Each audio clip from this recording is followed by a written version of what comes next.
Good day! We all dream of living a long life, but perhaps an even better goal is living a long, healthy, and active life. As advances in medicine continue to reshape our understanding of aging, more people are discovering that growing older doesn't necessarily mean slowing down. But before we get into today's conversation, grab your cup of coffee, alright, and join us on Freshly Brewed, where compelling conversations brew between fascinating guests and BusinessMirror's journalist hosts.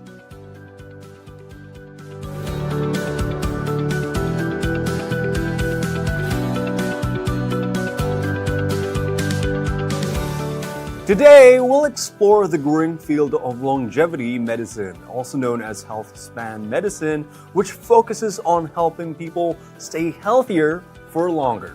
From understanding the difference between lifespan and health span to learning about the latest developments in regenerative medicine, we'll discuss how science is helping redefine what it means to age well. To share his insights on how Filipinos can become healthier, stronger, and more resilient as they grow older, let's listen in to the conversation between Dr. Rolando Balburias, Medical Director of Rhodium Regenerative Institute, and our very own Anne Ruth Dela Cruz, BusinessMirror's Health and Fitness Editor. Good day, everyone, and welcome to Freshly Brewed, where we explore ideas, stories, and conversations that inspire us to live better, think deeper, and make the most of every day. This is Anne Ruth Dela Cruz, BusinessMirror's Health and Fitness Editor. And before we start our conversation, don't forget to subscribe to our YouTube channel and like and follow our Facebook page. When we talk about aging, most of us think of it as something inevitable, a journey marked by birthdays, gray hair, and the gradual changes that come with time. But what if aging isn't just about the number of years we live? What if the real goal is to stay healthy, active, and vibrant for as long as possible? Today, we're diving into a fascinating field that's changing the way we think about growing older. It's called longevity medicine, also known as healthspan medicine or age management medicine. Rather than simply adding years to life, it focuses on adding life to those years, helping people stay physically strong, mentally sharp, and disease-free well into their later years. We'll talk about the difference between lifespan and health span, why some people seem to age more gracefully than others, the science behind fasting and healthy aging, and some of the emerging therapies that are generating excitement in the world of regenerative medicine. To help us better understand this rapidly evolving field, we're joined today by someone who has dedicated his work to helping people optimize their health and well-being. Please welcome back Dr. Rolando Balburias, Medical Director of Rhodium Regenerative Institute. Good day, Doc Oy, and welcome back to Freshly Brewed. Good day, Anne. Thank you for having me again. I'm very much welcome. Okay. So, Doc Oy, before we get into the science and the innovation, let's begin with the big picture. So many people are hearing terms like longevity medicine and health span medicine for the first time. What exactly is longevity medicine, and what does your guiding question, how to grow young, mean? Longevity medicine is about how you can continue to extend your health span. Okay. So because a lot of people, because of modern medicine, as to how we manage so many chronic metabolic diseases, are still able to live long. Okay. But what's the point of living longer if the quality of life is very much compromised? So longevity medicine is about how you can extend your health span, how you can continue to live long lives, but with quality of life. So it's really health span, or what they call now well span. Well span. Well span. Okay. So as you know, most of us have grown up to believe that living longer is the ultimate goal. But your field suggests that living healthier can be just as important. So Yes. can you explain the difference between health span and lifespan and why that distinction matters?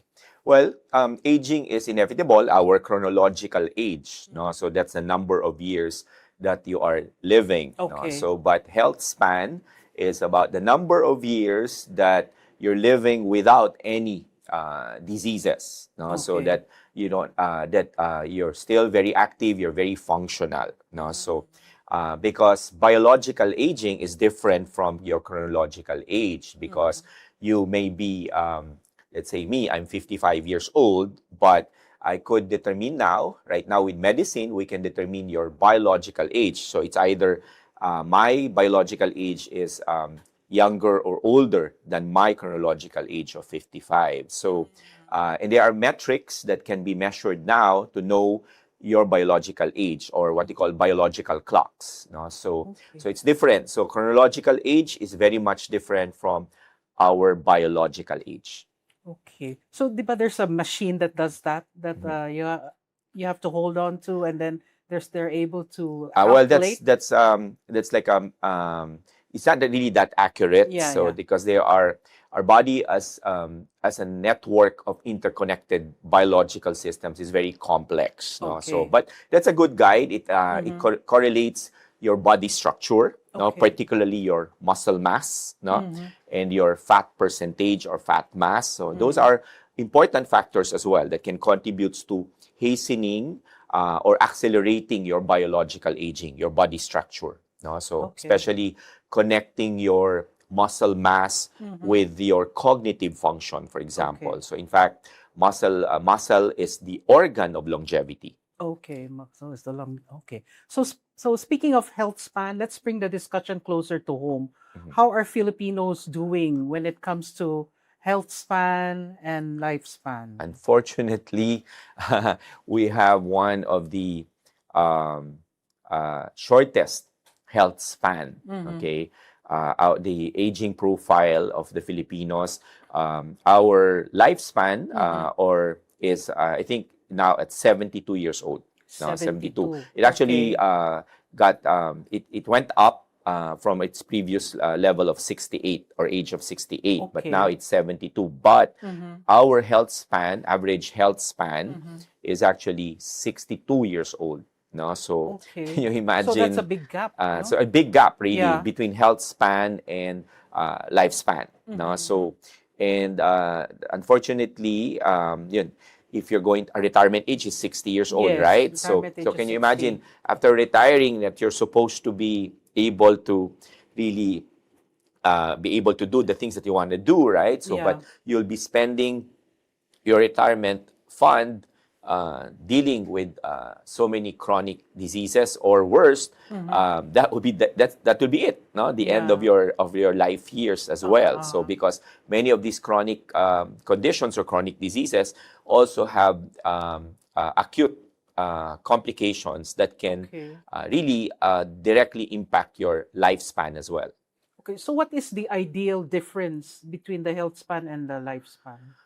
Well, I think as I mentioned, aging is inevitable, but the rate or decline of aging is something that we have control of. So that is where age management medicine comes in.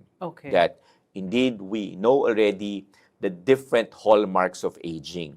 So, and the goal is to manage upstream, no, in being able to have all of these biological metrics to know whether your system, your biological system is aging hastily, no, or faster than your chronological age. So I think there's really not a number to define what is an ideal gap, but I think more of the quality of life. You're able to really sustain your functionality.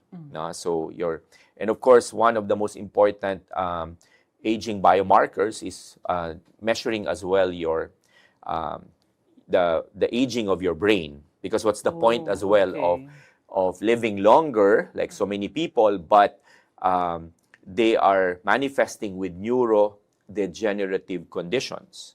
So so that's why, as I mentioned, it's a quality of life. No, so the quality of life that would matter. No, So as you mentioned, Doc, so we're not doing too well when it comes to lifespan. So what are the challenges being faced by the Filipinos? Why are we like that? Well, a lot of us needs to change our Okay. perspective when it comes to managing our health. No? Okay. So that indeed health is a spectrum. Mhm. It's not a cycle Mhm. that as we age, we are expected to get sick. No, that's not true at all. No, so those diseases, those chronic diseases, more so those age-related chronic diseases, Okay. they develop before they are detected. No? So, Okay. and also the change of perspective that when there is no, you don't have any symptoms or you That's don't right, have any that's right. abnormal findings in your organ-based test, is that it is equivalent already to being healthy. It's not. No, so aging is not a single disease. No, Okay. aging is a dysfunctional, is a manifestation of dysfunctional systems, of dysfunctional, interconnected, interrelated, integrated biological systems. No? So we have to have that change of perspective that when it comes to your health, okay, it has to be proactive. No? When it comes to our health, there's so many advances already with regards to biological markers or biomarkers that that can predict the likelihood of what conditions or diseases you will develop even before you start being affected by symptoms, or even more so before it gets detected in those machines in the hospital. No? Okay. So we have to have that change of perspective. Okay, so it's a change of perspective. Okay, so Doc, one of the concepts that really captures people's attention is the idea that our bodies may not be aging at the same rate as our birthday suggests. So what is the difference, as you mentioned again? Can you repeat it? What is the difference between chronological age and biological age, and why is that important? Okay. As mentioned, where chronological age are the number of years that you're living Yes, here on Earth. No, so, but biological age is how the aging of your biological systems. No? So Okay. that, as mentioned, you can have your chronological age may be older than your actual biological age. No, so your Okay. actual biological clocks. No, so that's not good because, as mentioned, there are really chronic conditions or diseases that comes with aging. That's why they Okay. consider aging as a disease. So in age management medicine, we consider aging as a disease. Okay. So as a disease, it is something that we can manage, Okay. proactively manage. Okay. Of course, we cannot stop our aging. Every year, we will add our chronological aging, because every year we will be adding one to that number, right? Correct, So you can correct. stop that. So, Yeah. but the rate and decline of your biological aging is something that we have control of. Okay. So to better understand that, perhaps we need to look at what is happening inside our body. So can you tell us about the biological hallmarks of aging and what they reveal about why we grow older? Okay. There are now identified 12 hallmarks of aging. Okay. But many of these hallmarks are something that can be impacted Mhm. by the day-to-day thing that we do to our life, no? Okay. Most especially the food that you are eating. The sleep, or the quality or quantity, the duration and pattern of the sleep that you are getting. No? Okay. And of course, even our mental and emotional stress, and more so even our relationship with each other. No? Okay. Our social networks can impact these 12 hallmarks of aging. It started Okay. with 10 hallmarks, but now I think it's already, there are 12 hallmarks of aging. No? Can you name just one or two? One is mitochondrial dysfunction. Okay. Mitochondria. Our hormonal balance and metabolism and hormonal metabolic efficiency or metabolic flexibility. No? So there are 12 hallmarks of aging, and many of these Okay. have now metrics to measure them. No? So they are metrics or biological markers to measure. No? In fact, they are what you call biological clocks. No? So that scientists are studying to know the rate and decline of our biological systems. No? So these biological systems is impacted by what we call our exposomes or exposures to certain things. As I've said, sleep, nutrition, our movement and exercise, our definitely our stress level, no, our relationship with each other, and of course, most importantly, our environmental exposure. No, so like exposure to toxins, whether not just toxins but even toxic people, right? So negative, yes, negative environment, negative relationships that can have an impact on your hormone balance, on your hormone metabolism, or chronic stress can impact the quality of the sleep that you're getting. And when you're not getting that quality and quantity of sleep, that can have an impact on your immune system resiliency. And your immune system resiliency will have an impact on your ability to defend against, right now, there are again this virus that they're talking about, right? So, everything is connected as far as our health is concerned. These are health systems, biological health systems. Okay, so now that we understand some of the science, let's talk about what people can actually do. So many in our audience are probably wondering if there are practical steps they can take today to improve their chances of living longer and healthier lives. What are some of the most effective lifestyle habits for improving our health span? Okay, well, one, as I've said, you look at for those people who still don't have any diseases yet, because it's different when you're already battling or dealing with so many chronic diseases. For those people with so many chronic diseases, it's important that you also try to understand why are these diseases manifesting in you, because these diseases, these chronic diseases, are reflecting are reflections of your imbalanced system.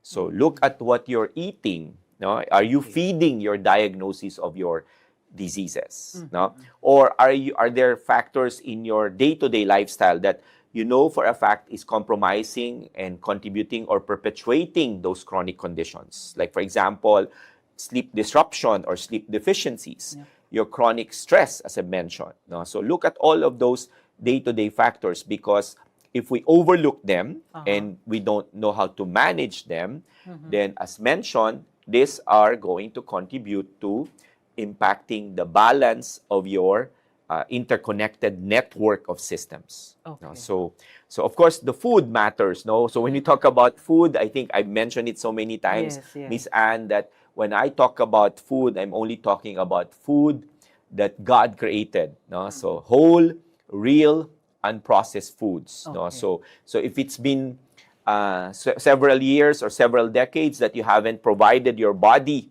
of the so many nutrients or nutrient-rich foods, then it's time to look at what you're eating. No? So you can begin with that and start improving on that. Okay, so one topic that has gained tremendous attention in recent years is fasting. So some people swear by it, while others remain skeptical. What does the science say about fasting as an anti-aging strategy? And why has it become such an important area of research? Yes, because those several of the hallmarks of aging can be impacted by fasting. No? So one of the information that we got as to the benefit or biological impact of fasting as a longevity intervention is that it can activate what we call autophagy.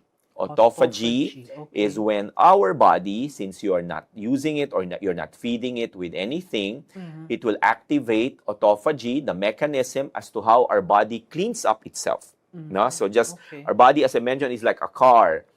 You bring your car to the mechanic for preventive maintenance, right? So our body has that ability as well. No? So to clean up what we call senescent cells. Senescent cells are cells that have stopped dividing. They're what we call zombie cells. No? So one thing that impacts the rate of your biological aging is if you're accumulating these senescent cells. But with autophagy, as you activate autophagy, your body cleans up many of these senescent cells, which then impacts your biological aging or slows down your biological aging. So So that's one thing that that we get from the benefit of fasting. Okay, so as you mentioned, nutrition plays a major role in healthy aging. Mm-hmm. There's something called hormesis. Hormesis. Yeah. Hormesis Yeah. diet. Yeah, Okay. can you tell us something more about that? Hormesis means balance. Okay, Balance, so as we okay. mentioned, we do not advocate for diet. No, so when it comes to macronutrients, everything is equally important. Okay. Fats, proteins, and carbohydrates. Hormesis or hormetic foods, or they either would have an impact Okay. on, because some of the foods have properties or bioactive compounds that have hormone-like effects. And hormones is what will sort of like kickstart the system. Okay. Okay, so it will definitely contribute to metabolic flexibility of our body. Like, so because hormones acts like if our body is a car, hormones is like the oil that lubricates and activates those pathways, those metabolic pathways or biochemical pathways, in order for our system to be as efficient as it should be. Okay, so but the problem is, as we age, hormone production declines, especially when we reach the age of 35, to some 35 years old, to others at age 40. Our hormone production, or our ability to produce hormones, whether we like it or not, will really decline or be reduced. So hence that impacts the efficiency of our system. No, but there are foods that can contribute to activating those hormone signals, and can help restore, as I mentioned, efficiency and balance of our systems. Okay, so let's move on, Doc, to the most exciting areas of your field, regenerative medicine. And people usually connect regenerative medicine to stem cell therapy. But there are now several other therapies being explored. So what are the latest regenerative technologies that show promise in supporting healthy aging? Well, there are different cellular therapeutics aside from just really infusing stem cell therapy, but there are natural ways in order for our body to produce stem cells naturally. Like, of course, exercise is one of them, but there are technologies pertaining to using thermal stress, red light therapy, no? And as well as now inducing what we call physiological stressors, like, of course, we've known already the value of hyperbaric oxygen therapy. So there are also now advocates of what we call therapeutic plasma exchange. Okay, so this is like subjecting like your car, replacing all the change oil, yes, so parang ganyan. So therapeutic plasma exchange, and of course the power of supporting and helping your mitochondria. No, so like utilizing infusion therapy of different nutrients, of phytonutrients, and of course now there's so many people are into it. The one that helps improve molecular signals, the use of peptides, no, or short chain amino. These are short chain amino acids that can help improve molecular signals among the different systems of the body or the different organs of the body. No, so that those are the ones that are being explored right now when it comes to age management medicine, or how do we achieve healthy aging. So with so much information available online, Doc, it can sometimes be difficult to separate science from marketing. Yes. How can patients evaluate whether a longevity treatment is evidence-based and appropriate for them?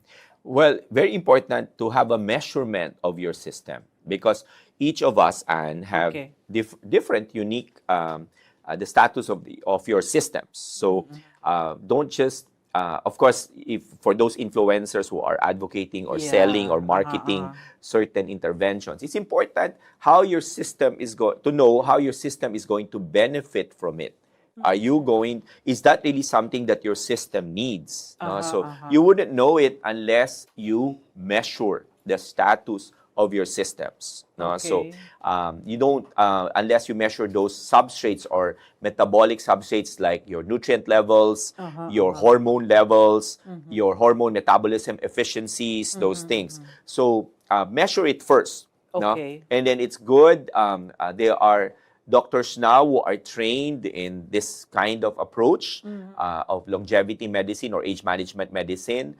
And then they'll be the one to determine, and they should tell you whether this particular intervention, how is it going to benefit those findings. So identifying first or knowing first what are the physiological systems imbalances or dysfunctions affecting your system, and what can be done or what can be provided in order to restore back the balance of your systems. Because remember, many of these dysfunctions would not manifest any symptoms, would not manifest as a disease yet. These are all upstream indicators of the status, the efficiency, and the optimal function or suboptimal function of your systems. So don't just fall into the trap of what you call anecdotal evidence. No? So because your system is unique, and if they haven't studied your systems, then it doesn't matter what are their credentials. It doesn't matter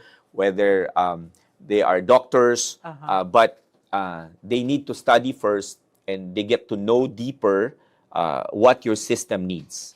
Okay. So before we end, Doc, I'd like to leave our audience with some practical advice, no? So if you could give every Filipino just 3 habits to start today, their health span and quality of life, what would they be? Okay. One, make sure that your plate have colors in it. No? So different colors. When it comes to your food, diversity, variety of sources, and the density of the nutrients really matter. No? So, and of course, do respect your sleeping time. No, respect your sleep, like the same way you respect your appointment time, right? So if you're sleeping, and when it comes to sleep, it's not only important to have that duration, but the quality of your sleep as well as the pattern of your sleep. No, the biological pattern of sleep is 11 p.m. to 6 a.m. No, and it has to be an uninterrupted sleep. No, so from 11 p.m. to at least 3 a.m. No? So kasi if your sleep is interrupted, putol-putol, that's not the therapeutic sleep. Okay? And of course, we are designed to move. We are created to move, and we are created to connect. No? So very important to establish that positive therapeutic relationship. There's nothing wrong with stress, but when it comes to stress, there are good stressors, but there are also negative stressors. So try to avoid as much as those negative stressors. Okay, and finally, when someone asks you what is the secret to growing older without feeling old, what would your answer be? Or growing young. Or growing young, okay. Or growing young. Well, food is fundamental and foundational when it comes to our health systems, because this is where we get everything that we need. No?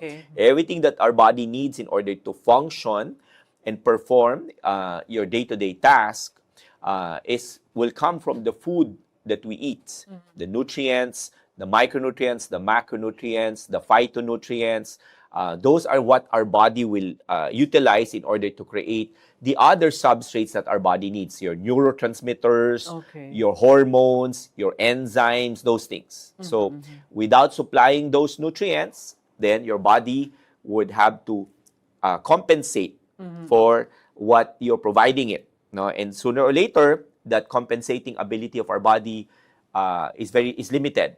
No? So that's when dysfunction of the system now leads to diseases. So diseases develops before they are detected.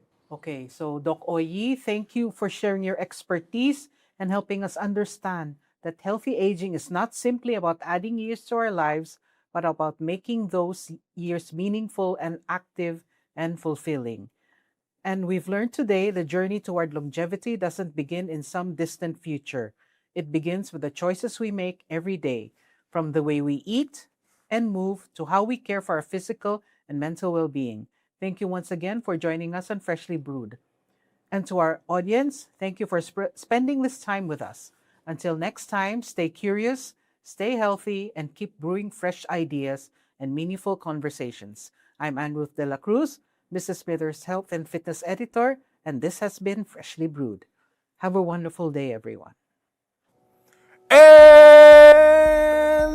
that wraps up today's episode of Freshly Brewed. Thank you for joining us as we hope today's conversation gave you valuable insights into the science of healthy aging and the steps we can take to improve not just how long we live, but how well we live. As we've learned, longevity is not simply about adding years to life, it's about adding life to our years through informed choices, healthy habits, and advances in modern medicine. Stay informed, stay inspired, and make smarter choices every day with Business Mirror. For the latest stories and insights, visit Business Mirror and follow us on our social media channels. Stay ahead, no more, and see you next time.